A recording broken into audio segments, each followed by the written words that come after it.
Welcome to Shaftesbury Arts Centre Youth Theatre audio production of A Scrap of Lace.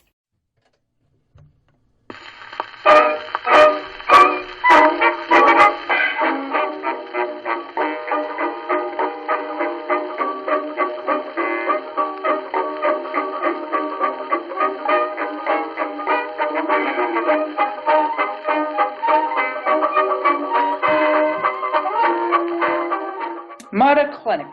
Stories of the world's great detectives. Men against murder.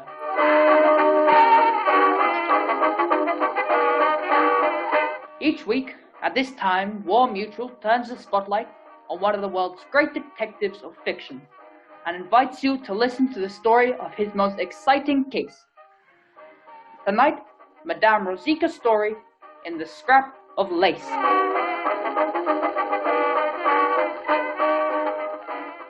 Good evening, Madame Story. You being a murder clinic is certainly a novelty. You're surprised to see a woman detective, Mr. Knight? That's right. And even more surprised to see a very beautiful detective. It's a queer business for a woman. Most people think so, Mr. Knight. But, you see, being a woman gives me one great advantage. My adversaries usually underestimate me. Yes, I suppose they would. Now, what's the tale you're gonna tell us, Madame Story? It's called The Scrap of Lace. I chose it because it seems to me so unusual a crime. A strange story of jealousy and death.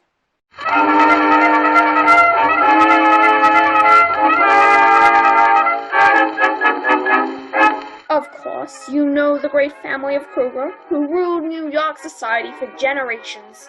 When Mrs. Peter John Kruger III died, her mantle descended as a matter of course to Mrs. Peter John Kruger IV. This beautiful and charming young woman, Mimi by name, inherited not only her mother-in-law's scepter, but also Teresa de Guion. Teresa de Guion was the first and certainly the greatest of social secretaries. The story begins one summer morning at Cariswood, the enormous and rather monstrous Kruger estate in Upper Westchester. Mimi and Teresa de Guion were together in the breakfast room. Oh, Teresa, must we go to that double dinner at the Bransons tonight? I think I'll call it off. Mimi, you simply can't do that. The dinner's being given for you. I was most insistent that I be consulted about the other guests. After all, my dear, you have certain responsibilities.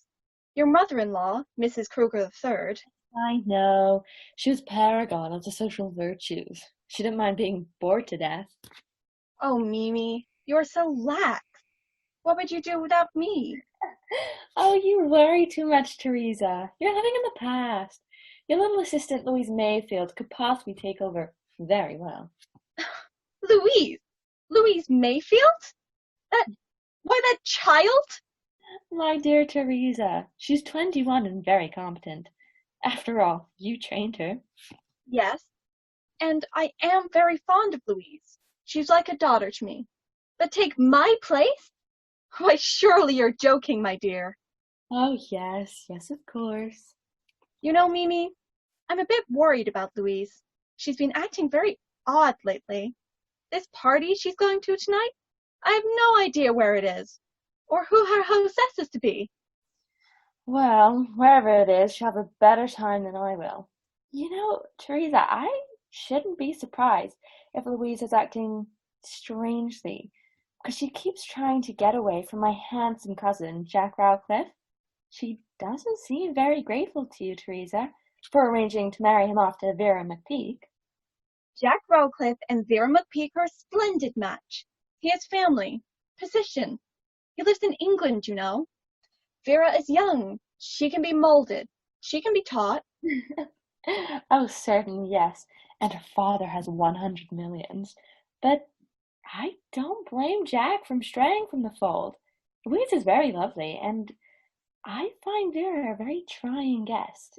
In fact, I find it all very trying. Mrs. de Guion? Oh, there's Louise. Louise, we're in the breakfast room. Come in here, my dear. Good morning, Mrs. Kruger. Mr. Guion, did you want me this morning? Oh, no, I did. Teresa insists we must go to this dinner tonight. Jack and Vera are going with us. We'll be leaving around 7. Tell Jack, won't you? Must I, Mrs. Kruger? Mrs. Kruger has asked you to deliver a message. Do so, my dear.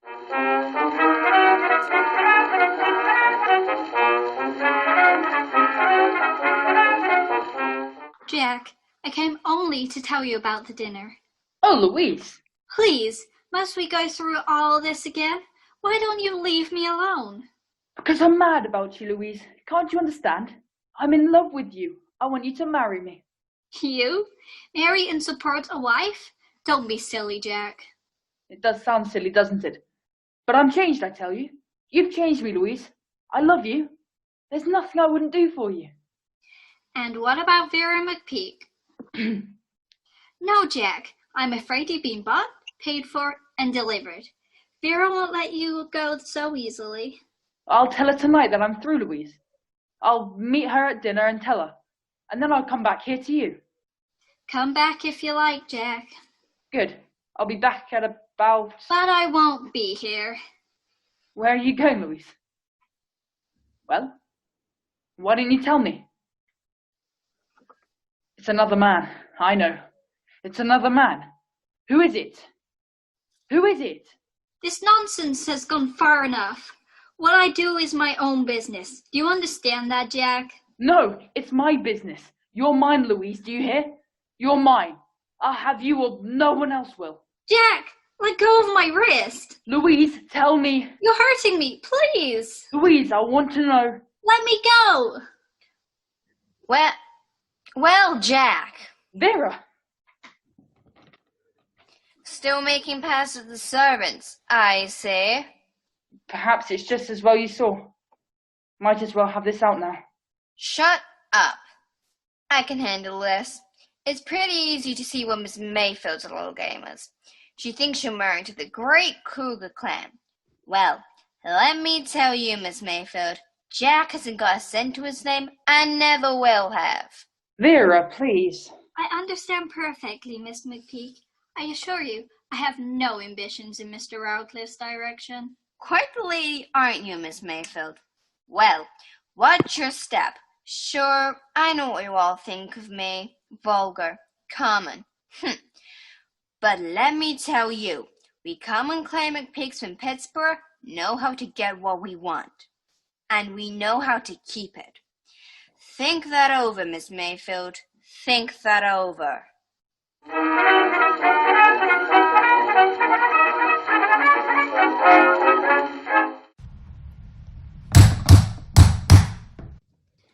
Yes, come in.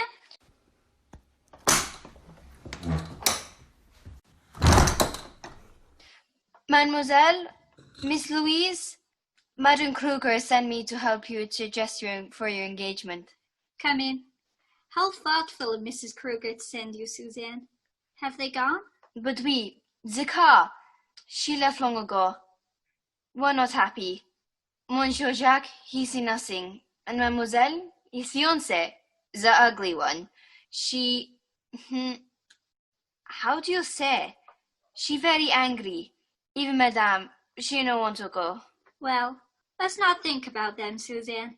I'm happy, and I'm going to have a wonderful time. Well, Mademoiselle is très charmante. Very lovely. It is a treat you go to, n'est-ce pas? It is for your young man that your eyes shine so, Maybe. You're too smart, Suzanne. How do I look? Oh, ravishing, Mademoiselle. He will eat you up. You're so lovely. Suzanne, you are a darling.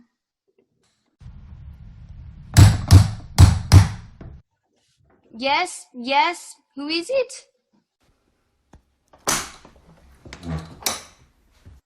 Yes, sir. Oh, Mrs. McGill. Oh, thank you. There's a letter for you, Mademoiselle. For me? Why, it's a thick one, isn't it? Oh, how lovely. What an exquisite handkerchief. Why, who could have sent it to me?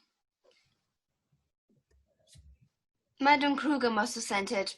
It is one of the 6 she bought in Paris. It is perfect, mademoiselle, for your costume, n'est-ce pas? Oh, it is lovely. What a darling Mrs. Kruger is. Oui, she's most generous. Shall I put the scent, the perfume on it, mademoiselle? No, thank you. I'll do it myself, Suzanne. Just put that bottle of Chardonnay or perfume on my dressing table, please. Oui, mademoiselle. Now you can go, Suzanne. I won't need you anymore. Merci, mademoiselle. Bonsoir, mademoiselle. Good night, Suzanne, and thank you. Oh, it's so lovely. One more drop. Ah.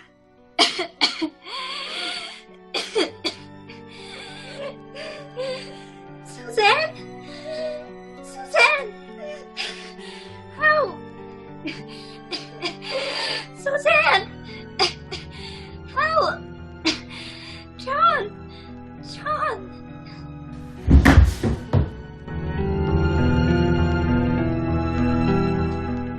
In all my years of experience, Mimi, I have never had to cope with anything so sordid. Teresa, how can you think of appearances with Louise, that beautiful child, lying in there dead?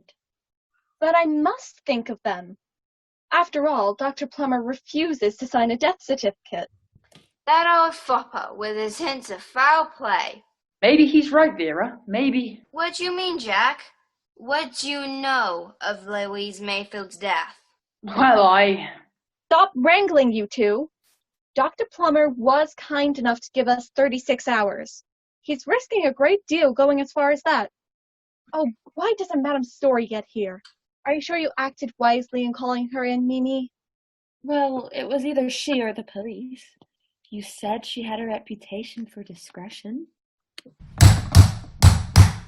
Come in. Yes? Madame Story and Mrs. Bear. Thank heaven you're here, Madame Story.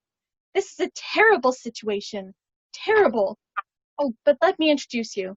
I am Teresa de Guillaume. This here is Mrs. Peter John Kruger IV. How do you do? How do you do? Miss McPeak. Hello. Miss McPeak. Mr. Radcliffe. how'd you do? How do you do, Mr. Radcliffe? It was good of you to come so quickly, Madame Story. This unfortunate accident is likely to create a distressing scandal for Mrs. Kruger.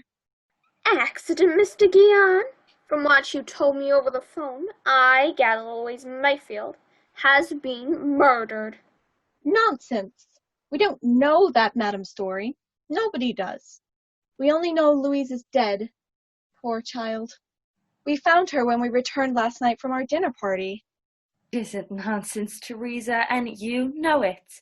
Madame Story is perfectly right. It'd be foolish to ask her help and not give her all the facts. What facts? Mimi, just because that old fossil of a doctor, Plummer, won't give a death certificate. If you ask me, it's a nice little scheme to get you to hide this Story woman and split whatever she can manage to get out of you. Vera! That's an interesting idea, Miss McPeak, though I must confess that so simple and clever a scheme would never have occurred to me. But surely Dr. Plummer offered some other reason for refusing a death certificate. Yes, he says...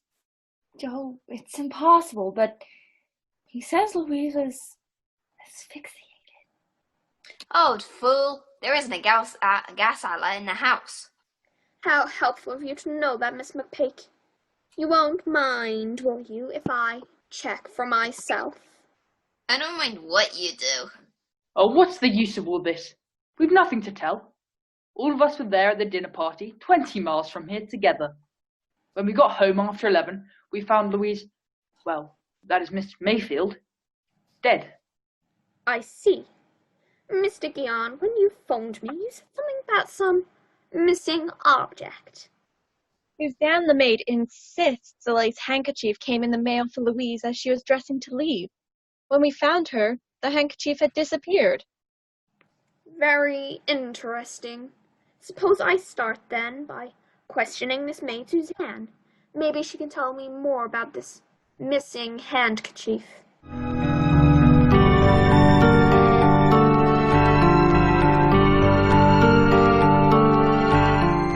Good morning, Bella. Good morning, Madam Story. Typing last night's notes, I see. Yes. Say, you look worried. What is it?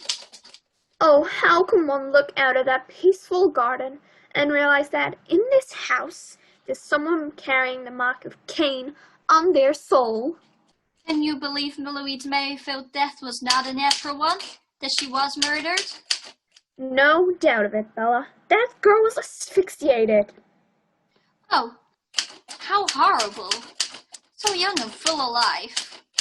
And it's our job to find out who killed her. Have you finished typing those notes you took at our interminable interviews last night?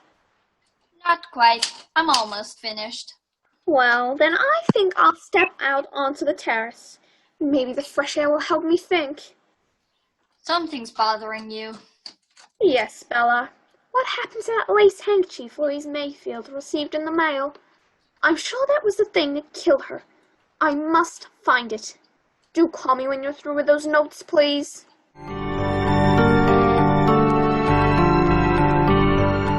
Ah, Madame Story.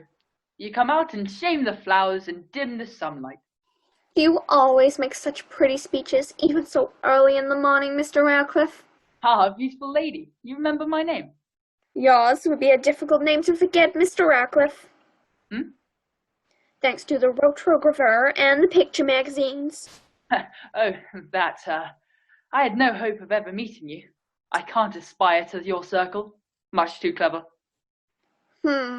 It all depends. I should say that you're quite clever enough for your own purposes, Mr. Radcliffe. I'm just a lightweight. I wonder. I see you're standing out under her window. That is Miss Mayfield's room up there, isn't it? Yes, that was her room. Ivy-clad walls, old English ivy, sturdy and strong too. I wonder why the vines are so torn and broken.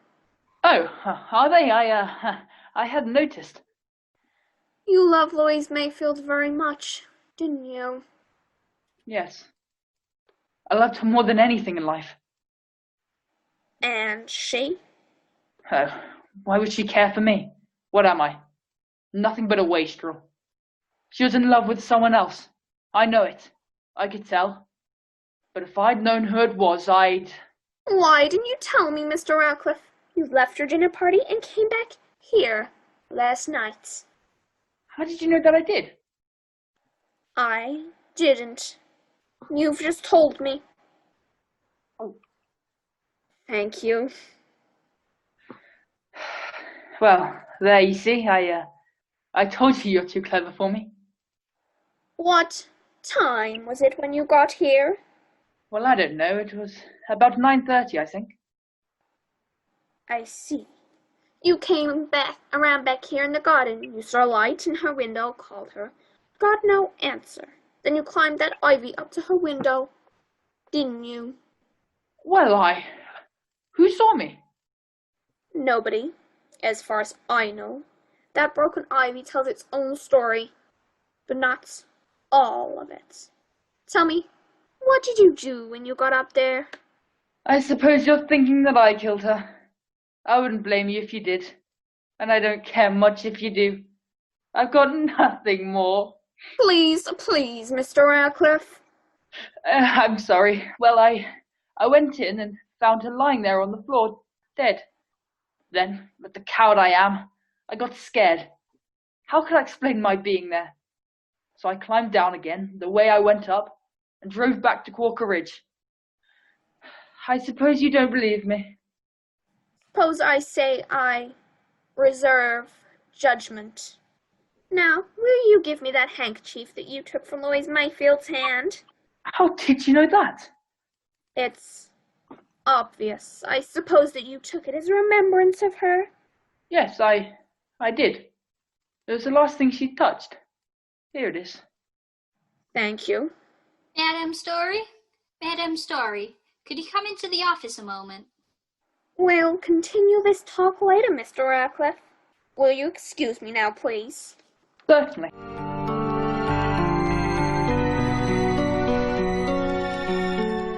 So, this letter was pushed under the door. Did you open it, Bella? No, I saw it was addressed to Louise Mayfield, so I called you. I see. It's postmarked Briarcliff. Here's a notation on the envelope, in pencil. Not a very literate correspondent, Bella. If you want to buy any more info about this letter, we can make a deal. I'll drop around at 11. Well, we haven't long to wait. Now let's read the letter. Darling, I can hardly wait till Tuesday night when I'll see you again. I'm moving heaven and earth to arrange things so we'll be together for always. All my love, dear. It's signed J. Jay? That must be Jack Radcliffe. In the light of what we know of their relationship, does it sound like Jack Radcliffe? No, that was stupid of me, but the initials. It could be that J stands for John? Peter John Kruger. This must be our mysterious correspondent now. Come in. Well, here I am, ladies. Johnny on the spot. Like I says, do we do business?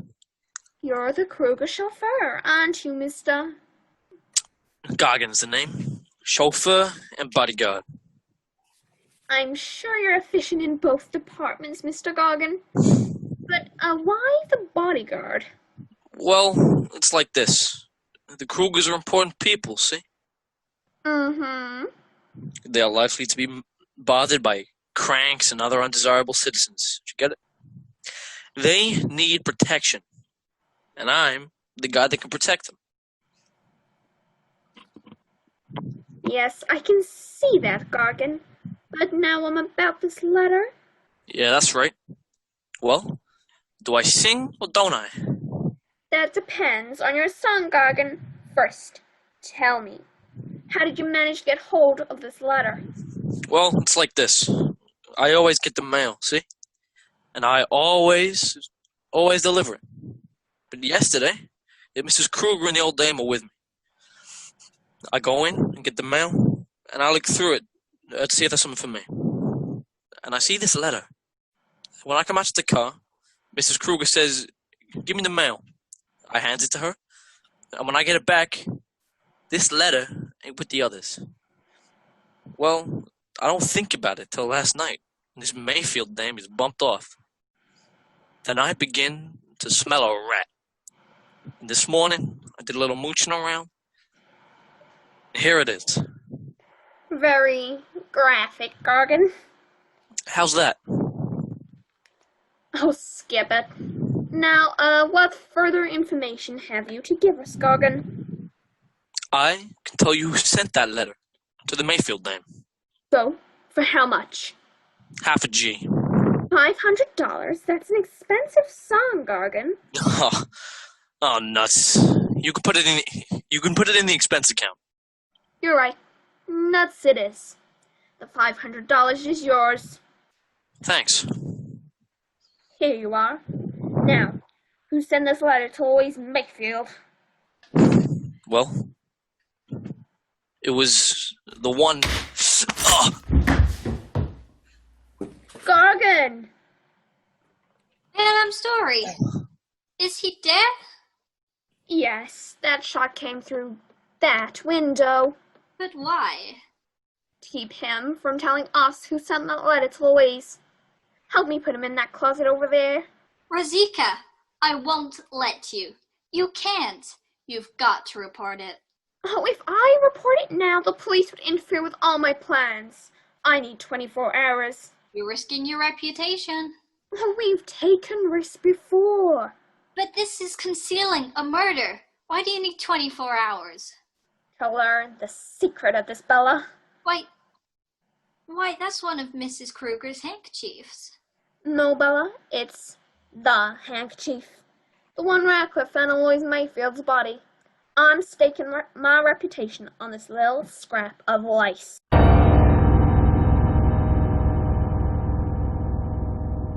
Madam Story, Potter is back.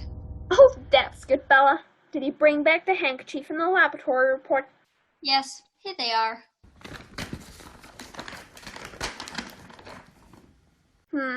Just as I thought. Oh, what a horrible use of such a lovely thing. This handkerchief was the murder weapon, Bella. But how could it have been? Because our murderer knew that Louise Mayfield used gardenia toilet water. But can we find out who sent it? Oh, I rather think we can. Bella, get those 4 lace handkerchiefs that Suzanne got for me from Mrs. Kruger. What are you gonna do now? Now, my dear Bella, I'm going out to present a noose to a murderer. Mr. Radcliffe, I want to return this handkerchief to you for safekeeping. I'll want it back tomorrow morning. I don't know how at present, but I feel this handkerchief will be the means of proving who killed Louise Mayfield. So, guard it carefully. Well, I'll do that. You can depend on me, Madame Story. Thank you, Mr. Radcliffe.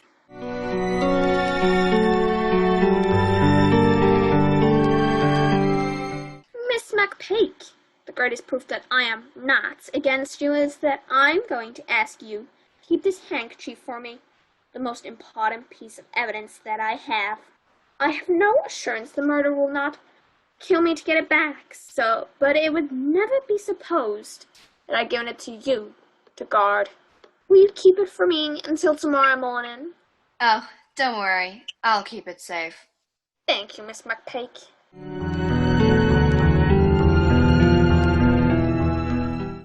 Mrs. Kruger, it's the handkerchief. It's the one that was sent to Louise Mayfield. Where did you get it? Can't tell you that now, but I'm afraid it was the cause of her death. Oh, how horrible. What I'm going to ask you to do is to hold it for me, just until tomorrow morning.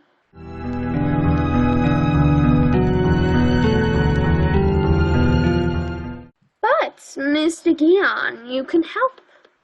What is the real situation, Madam Story? Oh, I wish I knew. I suspect, but I have no proof. I can go no further without the assistance from the chemists. Whom do you suspect? Oh, you know? I'm afraid I don't. Well, what I want you to do is to keep this for me until tomorrow morning.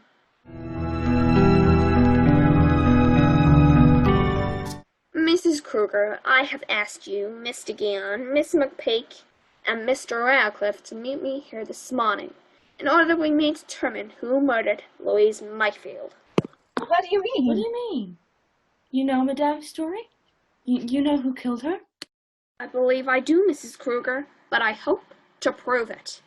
I know that lace handkerchief sent to her through the mail was the murder weapon. Perhaps that can tell us something. May I have the handkerchief, please? Why, certainly. Or, my dear. I say, what is this? I don't understand. So, a trick. That's right, Miss McPake. A trick. But one only a guilty person need fear.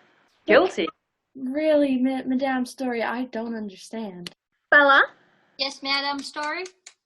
please take the handkerchiefs, one at a time. Mark each in pencil with the initials of the person from whom you receive it. May I have the handkerchiefs, please? Yes, here's mine. One at a time. Well, all right. Now, Bella, spread them out on your desk with the initials turned face down. As you probably surmise, none of you had the original handkerchief. That has never left my possession. Here it is. This handkerchief in my hand is impregnated with a deadly poison. When moistened with alcohol, it releases a lethal gas, which is instantly fatal. May I remind you that perfume is 90% alcohol, and a girl about to go on a romantic tryst would inevitably moisten it with perfume. How horrible. Yes, Mr. Guion, I agree with you. But surely you don't suspect any of us. Why not, Miss McPeak? I found that a murder is usually actuated by fear. Fear of what the victim might do to them. All of you faced that fear as far as Louise Mayfield was concerned. One of you feared it so deeply that you dared risk murder to protect what you had. You feared loss of position, prestige, supplementing by a younger, more attractive girl, loss of all that had made life worth living. That one person alone knew what the fatal handkerchief contained. I gave each one of you what you thought was that handkerchief. I was curious to see what disposition you would make of the evidence. Bella, Yes? please examine those 4 handkerchiefs carefully. And when you've done that, tell me if any of them have changed since they left our hands last evening. Yes. This one's been washed. What? Washed? Well, I don't understand. Read the initials on it. TPG. Really? Teresa! Oh, keep away from me! Keep away from me, I say! Teresa, put the gun down. Away from me! I'll shoot! Gone down. Why, you... Climbing up. God, she shot herself. Oh, it's all my fault. Poor Teresa. Poor thing. She was old. She just couldn't stand it. She just couldn't stand it. No, Mrs. Kruger, it wasn't your fault. Better so. The end of a passing world. Exit an era.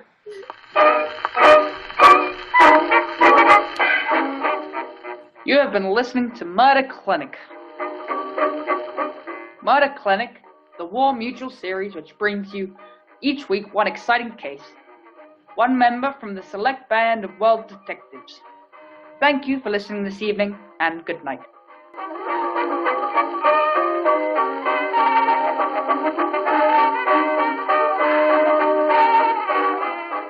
This has been a Shaftesbury Arts Centre Youth Theatre audio production. Thank you for listening.